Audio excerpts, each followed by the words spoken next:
Welcome back for another episode of Our Pride by Mr. Gay Pride Australia.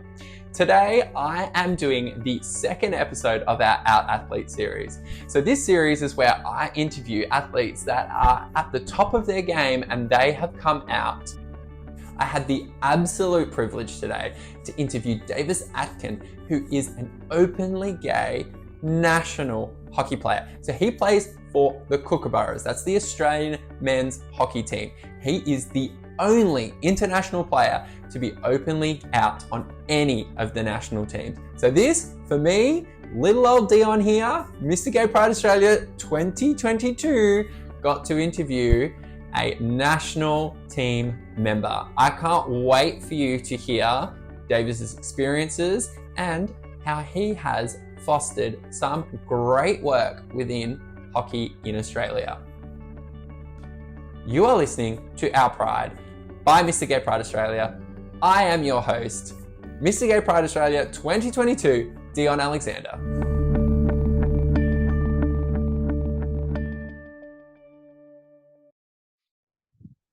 And a big welcome today to a very special guest, Davis. Welcome to Our Pride by Mr. Gay Pride Australia. Thank you. I'm very excited. Very excited. We're very excited to have you here. I'm very excited to hear your story. Now we're going to dive a little bit deeper into who you are, unravel everything for those that don't know. I am very excited about today's episode and to hear from you. This is obviously making a part of our athlete episodes, so I can't wait to hear a little bit more. As everyone knows, sport's my big passion, and to hear from our athletes that are at the top or getting near the top of their sporting careers is absolutely phenomenal. So first question, you are a hockey player, Davis. How did you get involved in hockey? It's funny because, I think about it every time and I sort of have a different idea just because I can't really remember most of the time. But it was around, probably 12 years old, maybe. Me and my best friend at the time went to just a little hockey clinic down at the hockey center. Her brother got involved a while ago, and so he recommended us go. We both absolutely loved it. We're both really sporty people, and so pretty much just went from there. We played for the same club at the time, and we've always sort of followed each other throughout the sort of pathway of hockey. So we're both at a really high level. So it's cool to think about how we started together and we're still going together at the moment. So that's probably where I was. Awesome. And I find that happens so often that you'll make friends at a really young age in sport. You'll probably have a wide range of friends when you first start. And then as you start competing, sort of state level, and then as you go into international level, sort of you keep friendships, but there'll always be one person that sort of comes along for the ride with you. So I always love having that and love hearing that. Yeah. So obviously, started at 12. What age did you realize that, hey, I'm actually pretty good at this and might be something that I want to take seriously and want to take further? So I'd probably say almost the same year or the year after. I think I was using a wooden stick back then that was just the cheapest thing that I could get. And I trialed for a school sport team and I got into the train on it and I was like, oh, okay, wow, that just happened and it was like my first year.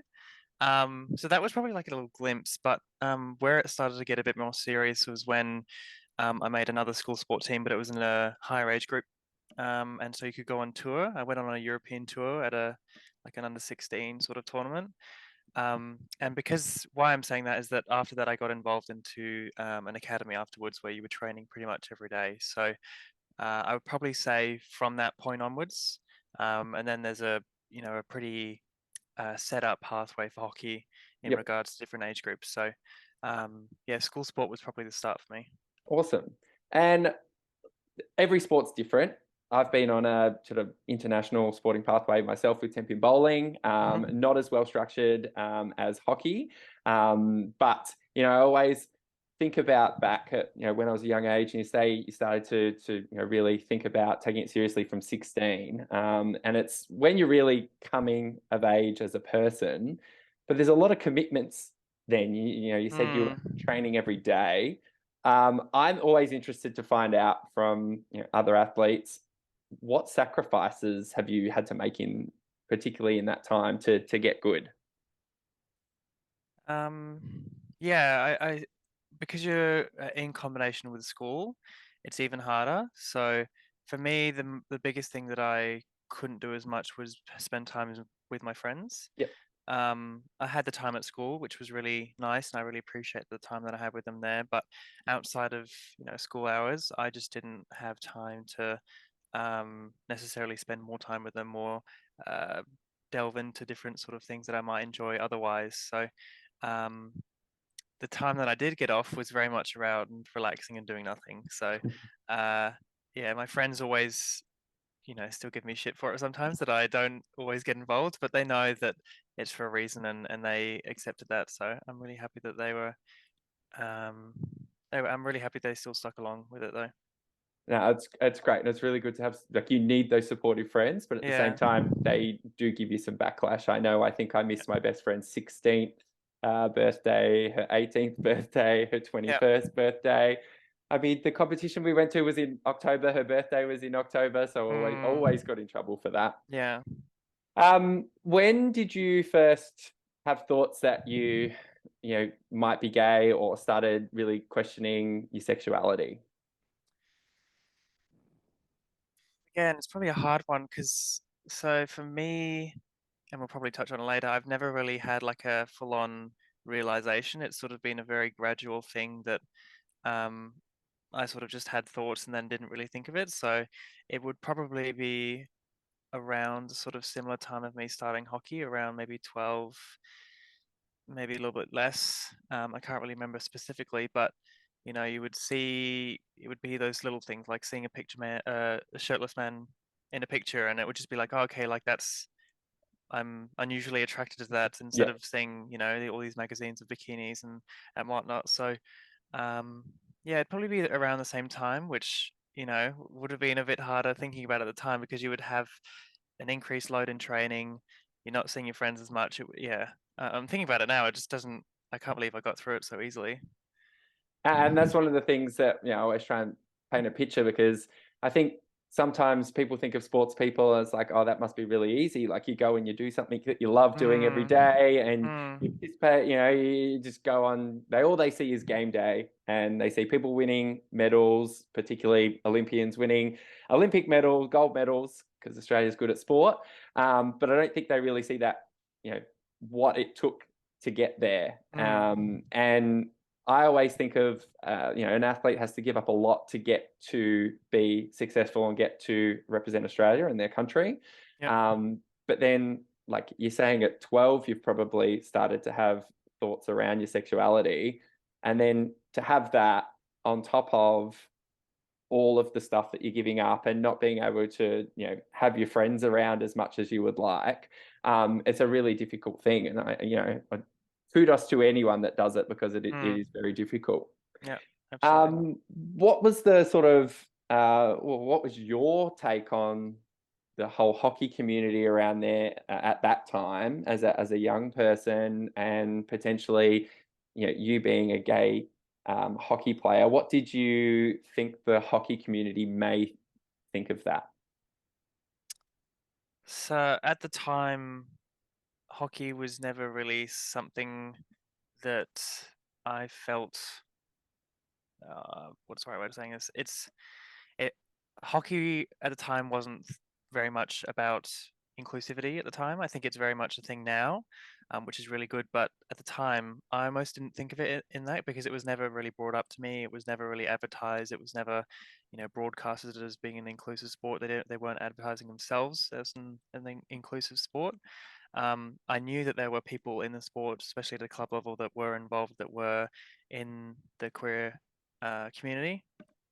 Um, but for me, at a young age, I didn't really think of it too much afterwards when I thought that I was gay. It was more of a space where I didn't have to think about it. Yep.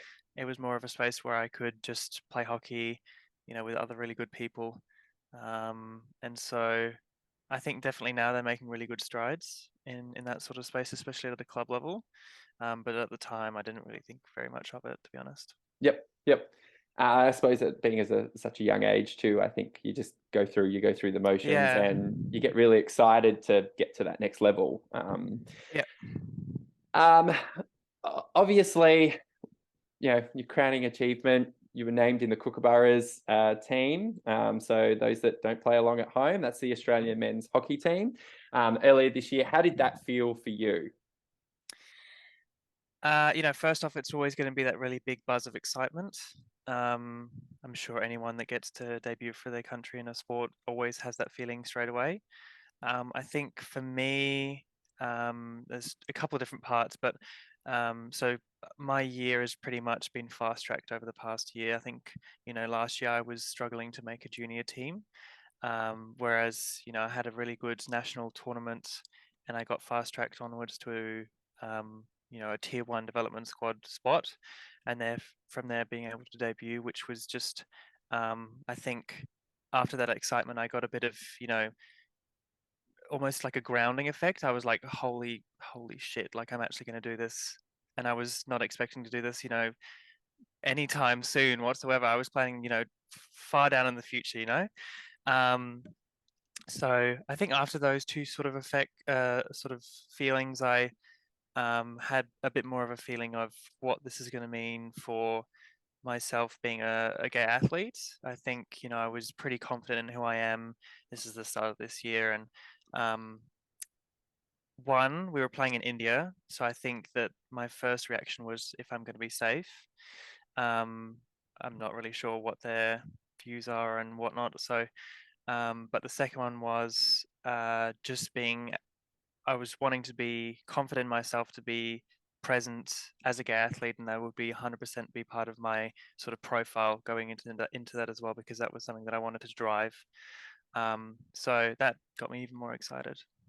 Awesome. And do you think now being out, and I want to come back to Mm, coming out story and that sort of stuff, yep. but do you think now being out and being true and authentic with yourself has, accelerated or helped with your performance as an athlete? It's a good question because, if you originally I probably would have said yes. And I definitely think that it has played a part in it. Yep. My coming out experience in hockey's been a bit, you know, I don't even know what the right word is, just disjointed. It wasn't the greatest event. I'm not sure if you've read it, but after being outed, unfortunately, to the coach who was the junior coach at the time for Australia, it really affected my drive to play hockey. And this was when I was around 19, maybe 19, 20. And so I think that sort of experience, I took some time away, really evaluated what I wanted to do with my life. And so it's especially hard since you put so much time, especially as a teenager and a young kid, into this sort of sport when you don't really know anything else. Mm. And then for it to not be there, you're sort of lost. Yep. So during that down period, I was quite, scared that I wasn't sure what I was going to do with my life really, because I had put everything into it from a very young age. Um, but coming into this is the national sort of tournament again, where last year where I performed quite well, that was where I sort of stood my foot down on being, a bit more out in the community, a bit more sort of present for everyone to see. And I think ultimately that did help me play a little bit better. When it comes to the international level, I'm not really sure yet because I'm still very new. But hopefully soon. Yeah. I mean, Big I don't know. Fingers crossed. fingers crossed, right? Fingers Yes. Yeah. crossed. Yeah. Is Yeah. Paris Yeah. around the corner? Yes. Yep. Always a possibility. Yeah. Always a possibility. Not to put pressure on you, but yes. No. No. No. The team actually It's, comes out on Friday for the oh, next does year, it? so yeah, not for Paris though, Oh, but for the squad. for the squad. All right. Yeah. Well, we've got everything crossed for you. I will get the rest of the gay community to cross everything for you as Yes. well. Yeah. That would be absolutely amazing if that did happen. Mm. And I am sure from everything that I've seen online, it'd be very well deserved too. Mm. There's a couple of things that I did want to, pick up from there. The first one, probably, you did mention India, and that's where you were part of the Kookaburras team. And I know that it's a country where, it LGBTQIA plus people are accepted, but when I was over at Mr. Gay World, the week before, the Supreme Court said that same-sex marriages were not constitutional. So still a country that's got a way to go with their laws, and also then just the public opinion as well. Yeah. And this is one of the things that I faced. I went and represented Australia in Abu Dhabi, which has terrible, Wow. terrible human Goodness. rights, a record. How does it make you feel potentially having to go and compete in some of these countries? Um, not yeah, you question your safety Yeah, ultimately. That's the first thing that you think. I always used to refer back to Tom Daly. I'm assuming you know who Tom Daly is, the icon, the legend. And he has, always been very outspoken about these countries that, especially, I mean, sport is, his life. So, but the same sort of thing around what these countries are doing to the LGBTQI plus community. And so, for me, um, I'm very fortunate living in Australia for it to be a safe space. But India was definitely the first realization that, okay, I need to actually have that extra sort of step of, if I'm going to be safe in this country, what do I need to do to be present? Um, but thinking about, like, I think Oman is holding a Hockey Fives tournament next year, and it's just like this. I'm very confused on what the line is between, yeah, for organizations to put competitions in these locations, like the Football World Cup last year. Was it last year? Like, yeah, that was an yeah. absolute dismal. Like, I Yes, can't imagine that going forward and being there, especially when you can't speak out when you're there about it. correct. So, um, yeah, I think for the majority of countries that do play hockey now, it's okay. But if they're going to be putting more tournaments in these locations where it's not so safe, then I really have to question whether I can go or if I want to go, really, to be Yeah. honest. So, And like that's something that I find really sad, because you're obviously talented enough to make the squad, mm, but then the host country, is not accepting of our queer community, and that makes you want to question whether you go. I find that sad, because I always think that talent should win in sport, yeah, and talent should have the opportunity, right? But yeah, it's something that we've put on the radar, and something that I wanted to take when I was representing Australia at Mr. Gay World, yeah, was like, we really need to campaign, and yeah, these yeah. sporting organizations need to step up and be like, well, I'm sorry, you can't just exclude, and you can't Mm, have these terrible laws around a part of society. Um, and I really hope that that'll get there. The 100%. other, oh yeah, well, I think maybe it'll Well, take because 10 years. it would drive. I think it would. I mean, it's probably the same for you. It would drive you to sort of even go to those countries just to be present, right, and Correct, seen, which I kind of want to do at the same time. correct. So, I wanted just to loop back. You did mention about being outed to the national junior coach, and I was hoping that you'd be able to talk through that time for us. mhm, You know, what was that experience like? I know you've stated on the record, out in the media, that you don't want anyone to have to experience that, and mhm, I'm always in favor of people choosing to come out on their own terms. So mhm. I'm disappointed to read that happened to you. But what was that like for you? So at the time, I think why it hurt so much was that it was a trusted person. It was a trusted psychologist, and so that was probably the worst part, really. But hockey, again, sort of refer back to what before was, that hockey's been a space where I haven't felt like I needed to come out at that point. It was more of a space where I could just play hockey because I was good at it, really. No one really thought anything different from you. I had to be fair, I did have my Instagram page, which is public, and so people knew that I did beauty stuff. But again, it was still a space where, especially going to junior camps, where I didn't feel comfortable um, talking about things that I enjoyed, talking about how I was gay, because you didn't know how people were going to react. And so um, that experience was definitely traumatizing. Um, it took a while for me to get over it. I'm probably still getting over it now. Um, at the same time, I'm very glad that the person that it did happen to was that coach, because he was probably well, still one of my most trusted coaches and allies that I have. He's been amazing. There's been a few bumps on the way, and I did let him know about those as well. Um, but taking that time away was really good. Some negatives as well, but it was a good time to sort of reevaluate the experience. I worked with another psychologist at the time. We worked through it all. It was really a sort of bonding moment with hockey in a way.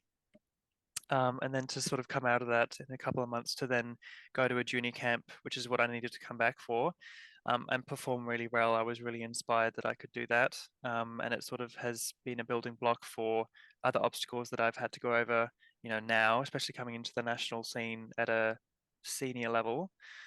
I think that's really helped me in being more resilient in those sort of areas. And I love that, you've been able to come out the other side of Mm, it. And yeah, you see, you don't want terrible things to happen to people. And, I never wish ill on anyone. And I can only apologize to what's happened to you, even though I wasn't involved. But you do see that, these successful people, particularly successful athletes, have to, become resilient, and they are mm, resilient. And there's something that always usually drives them and gets them over the line. So I'm mm, just glad that you've been able to, harness that and obviously make very, very good out of it. So that's, mm. obviously a testament to who you are as a character, and then also as an athlete, which is absolutely fabulous. Yeah. Um, how has the reaction been since coming out? So for initially, it was really good. Um, and so it's an interesting concept coming out because it's something that someone should be in their own hands 100%. Whereas for me, my coming out experience really wasn't like a sort of set date apart from that. Yep, In that, I started my beauty account, and that was sort of in a way my coming out experience, in that yep, people sort of saw me online.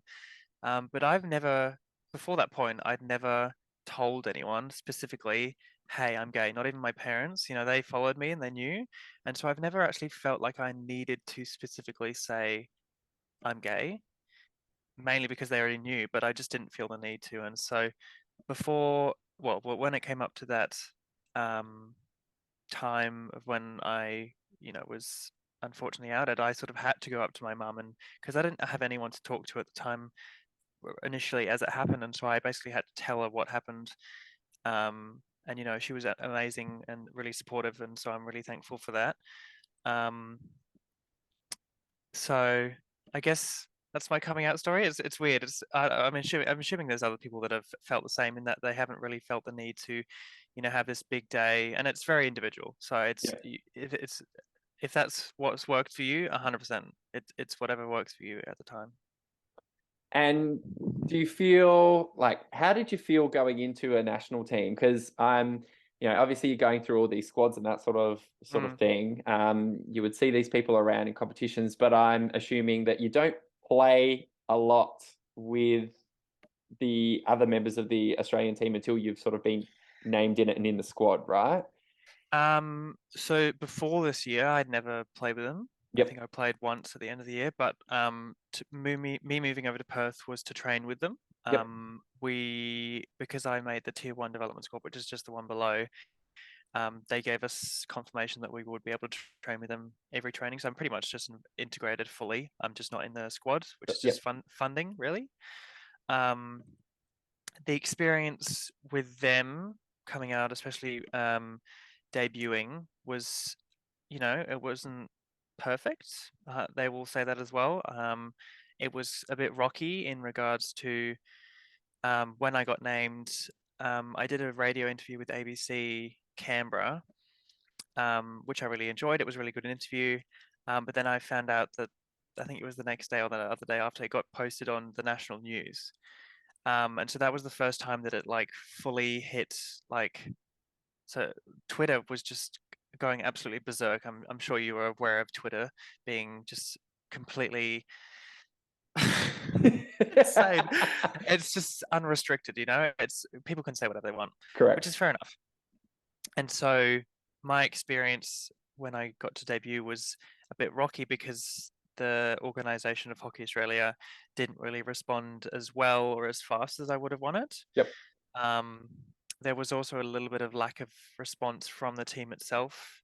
And so there has been a bit of a boundary between sport and I mean, I would love to get your sort of view on this as well between, you're there for hockey 100%, but then like this is sort of the whole coming out experience. They didn't really want to sort of put too much into it because they just want you to like be part of the group. They don't want Yep. to think of you as differently, which I really appreciate.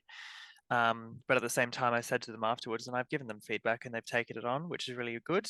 That they needed to do better in sort of supporting me and sort of just recognizing the event, really, to be Yeah. honest. Yeah. So I don't know what you sort of think about that whole Yeah, and situation. I think it's really, I think people think too that sports people act in a silo, right? So it's Mm, like you go on the hockey field and you're just going to play hockey yeah, and that's it, right?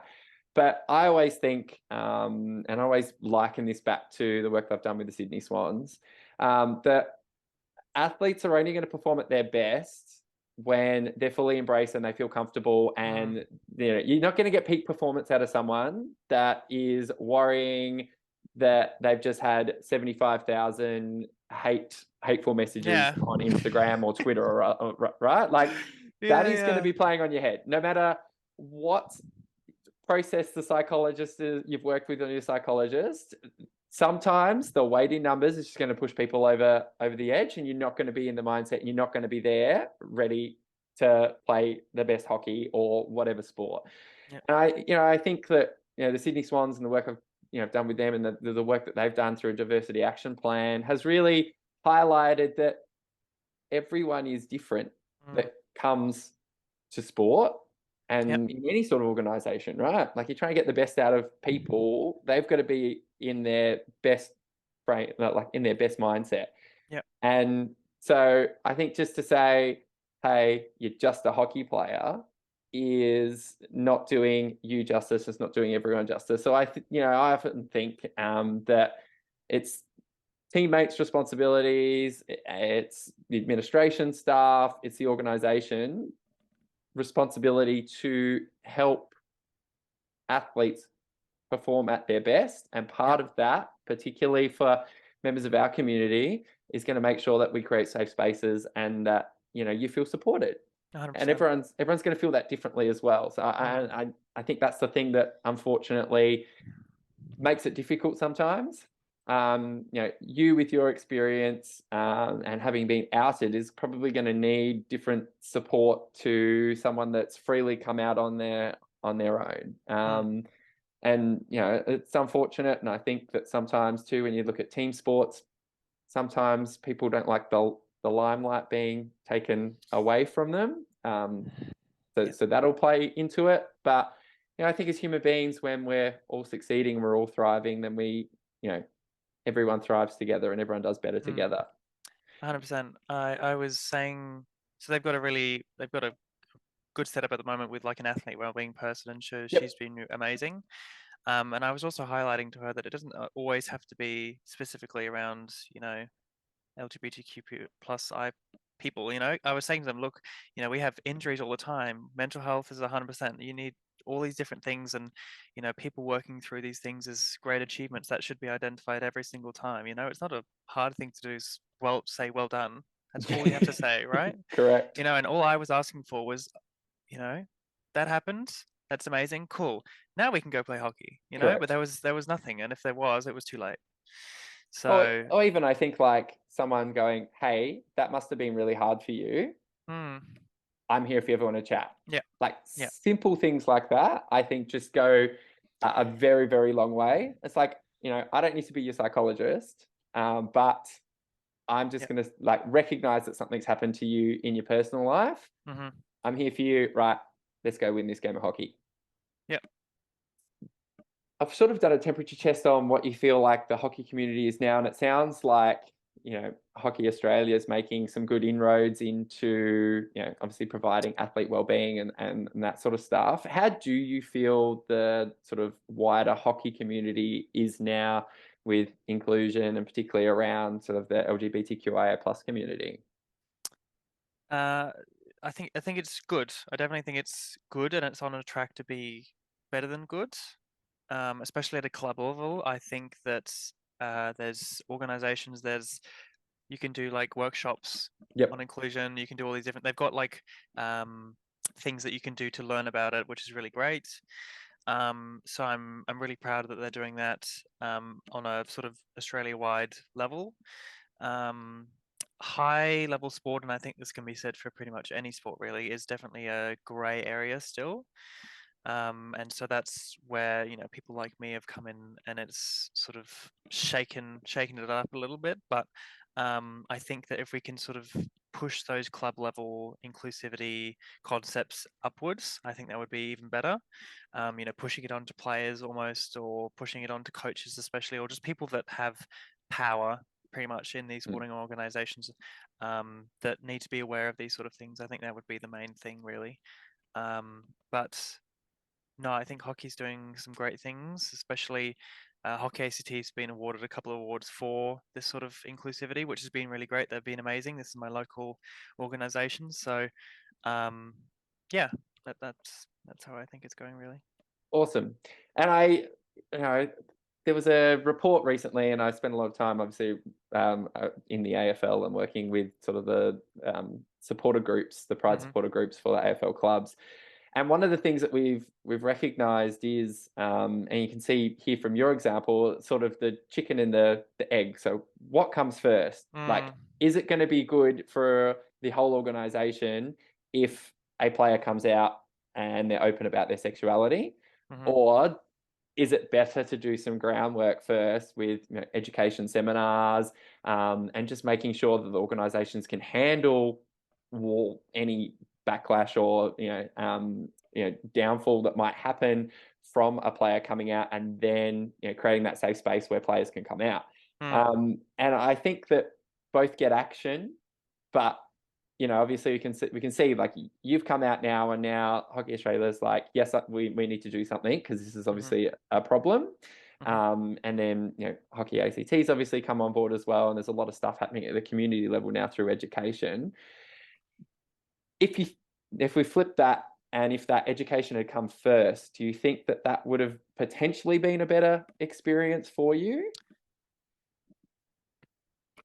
Uh, I don't think so, purely because I think that education level is at a club level, which is Yep. not, I'm not too involved in. Yep.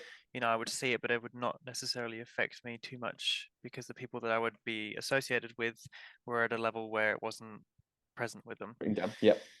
Um, so yeah, I think it's sort of almost a balance between the two, Mm, because you get different levels of hockey skill level, um, uh, being exposed to this sort of stuff.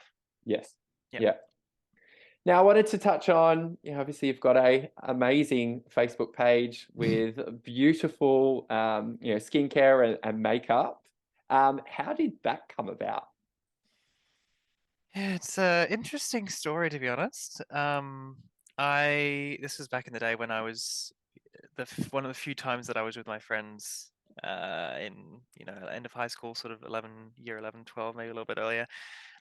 This was around the James Charles era, YouTube era, where it was very big to watch those sort of makeup tutorials, and I always found it interesting to watch. I always used to watch it all the time, but I would never do it myself, and so my friends started to sort of suggest that I get started. They gave me some things to try.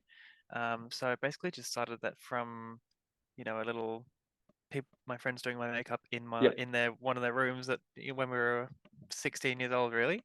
And so I just sort of fell in love really from there. I always found it fascinating watching these sort of tutorials because you could just watch all these people from around the world doing something that they all enjoyed.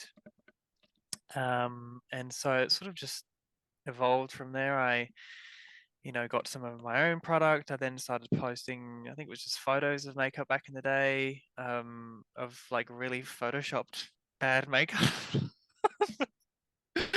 Thinking about it now, it's probably I haven't actually Hey, gone down into my Instagram that far, but we all got to start somewhere, right? You got to yeah, it start was just somewhere. this was the day when, everything was just smoothed and edited so much. So Yeah. I was very on theme, so I'm not gonna talk down on myself too much. But um But just please don't go flicking too far down the Instagram no, feed. no, I probably have deleted them, but that's okay.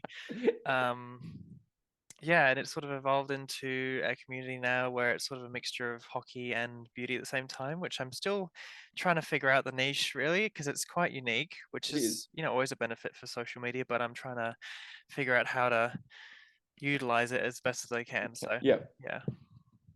And I've been reading about, obviously you had some downtime Hmm. from hockey after being outed, Yep.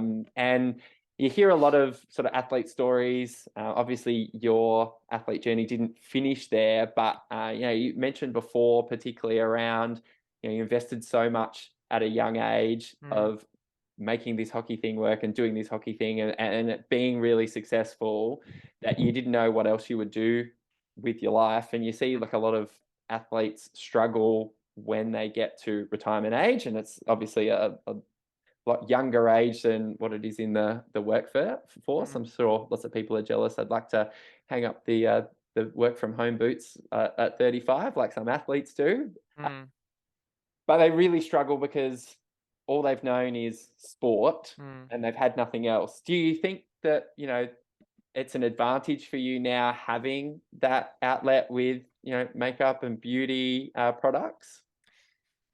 Yeah, yeah, I definitely think has been and will be. It's always been like a side hustle for me in Yep. that, I've never really made much money until pretty much last year. But because I still continue to do uni, especially during COVID, you got a lot more time, that mind you, with COVID.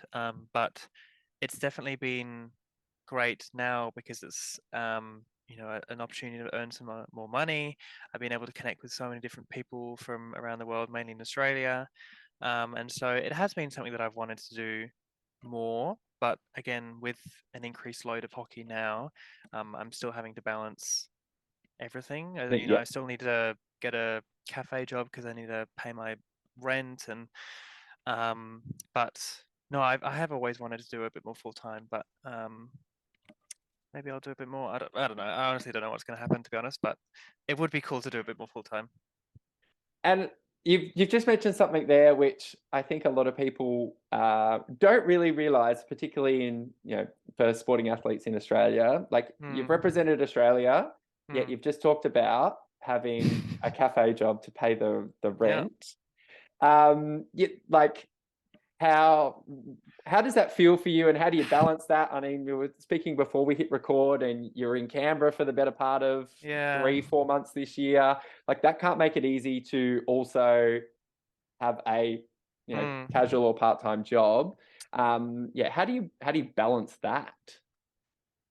So I think just being in high performance sport, you've always had to be very organized, Yep. and so that's been the best probably benefit from it in that regard. It's a very complex life in that you have to manage all these different things because you don't get paid enough for it. Yep.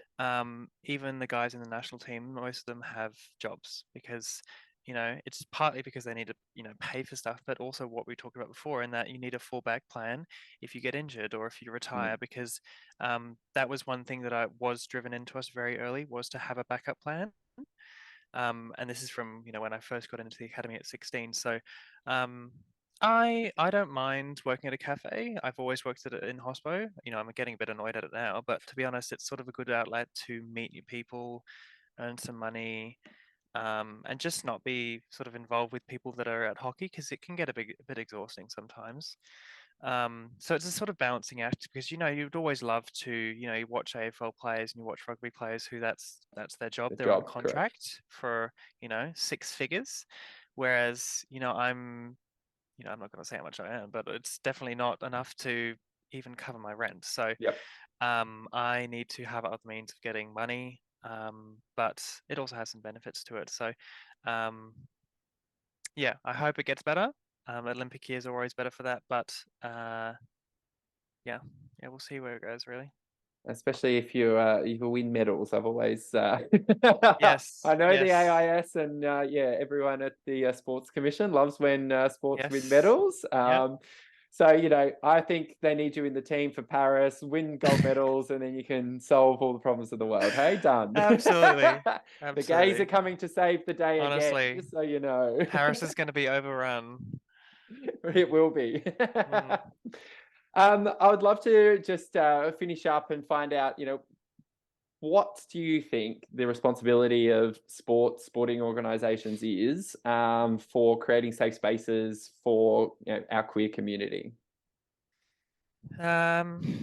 So I think they definitely need to keep up or align themselves with things that that Hockey Australia is doing, especially at the club level. So having those workshops, having these sort of seminars that people can look up to whenever they want, if they're online as well, and having in-person ones as well, because each person is very different. Some people aren't necessarily involved online as much as others.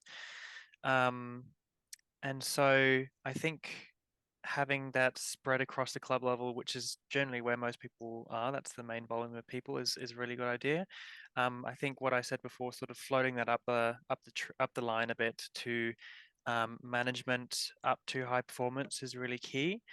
Especially for people like me, So there's always going to be less people at a high performance level that are openly gay because you know Sheer numbers. math. Yes. I don't know, percentages. And so, but those people are really crucial to, especially if they have, a social presence. People look up to them for everything, really. Mm. Politics, for social advocacy for their sport as well. And so, I think they're really underutilized. I think I'm quite underutilized by my own. Well, sometimes I'm utilized by my sport, but not for the necessarily the right reasons that I would assume. And so, um, yeah, I think that would pretty much be it, really. I think having people in management really pushing for it as much as they can, bringing in people outside of the organization to, do charity runs or just spreading awareness. Spreading awareness is probably the main message out of it, to be honest. But getting people like yourself, for example, with the Swans has been really good, and just doing that sort of stuff more Mm. because I think that they can give you a little bit of a sprinkle once or twice a year and then sort of forget about it, which is so typical. We're just given the breadcrumbs, to be honest. So, um, yeah. I think particularly too, like you see, it happened during Pride Month, right? Oh, Every organization just goes whitewashing, on. Yes, 100%. yes, yeah.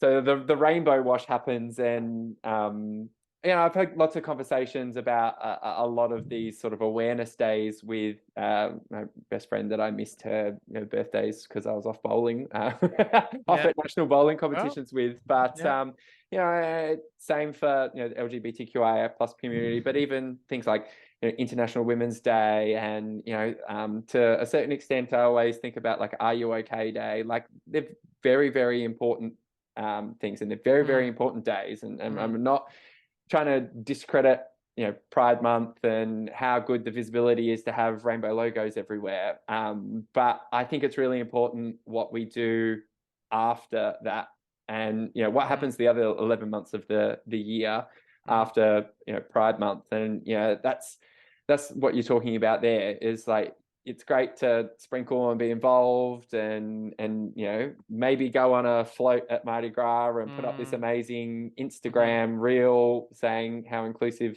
our organization is. But if you're not then backing that up and doing things throughout the year, then what is the real impact that you're mm, having? And so I think, yeah, we've got a long way to go there, but it's great to hear that hockey is obviously doing some work there, and particularly mhm, at a community level. I always think that's super important because that's going to hit a whole lot of people, and that's really going to, bring the next generation into a very, very safe space. And now, obviously, they've got someone like you who is openly out, and they can see that there's a pathway for them. yep, Because I think too often in sport, especially at a young age, we don't see people like ourselves mm, in sport, mhm, and that's part of why we end up drifting away. yeah, Um, so yep, yeah, I think that's all great work. Obviously, there's still a lot to be done. I think there'll always be a lot to be done, but it's really good to hear some positive stories and some positive work that's coming about from obviously you coming out, and then hockey really embracing it. So I think that's fantastic. Yeah, 100%. Is there any final things you would like to say at all, Davis? No, I mean exactly what you said before. I did an interview with a Dutch journalist when I was in the Netherlands on tour, and he mentioned to me, I didn't realize that he used to play for the junior side for the Netherlands, but stopped playing because he didn't feel comfortable being gay, which I found, very that's just the epitome of what we were just talking about, is that, especially for the Netherlands, right? And Correct. so, things like that. Hockey Australia, for example, what I was talking about before, when I, debuted, they said congratulations on the post, but they made a whole paragraph afterwards saying how Australia is an inclusive sport, which is, what I want them to say eventually, but they took away from the fact of the achievement that people make, for example, on mine around, being the first openly gay adult athlete in hockey, but the only person internationally to currently be playing, which Correct. I've just it just mind boggles me how these people sometimes are just so out of it. But yeah, exactly what you said. Having people at a high level out is just so important for them to feel comfortable doing that, because it would be so much more helpful for younger athletes coming up to do the same. Excellent. Well, you are a trailblazer in hockey, and then I can't think of very many other athletes across the spectrum in our Australian teams, particularly when we're looking at Olympic sports. So I know the journey hasn't been exactly what you wanted and hasn't been of your choice, but just a testament to your character that you've got to where you are, and now to be turning around and just providing a great example to future generations, and giving your time for things like this podcast, for interviews and that sort of thing. I think is absolutely fantastic. So from the rest of our community, I thank you for being so open, honest, and sharing your story. No, thank you so much for having me. I always really enjoy doing these sort of conversations, exactly like you said, to build trust, I guess, in a way, spread awareness. So no, thank you. No worries. Thank you. And we will see you all next time on the podcast.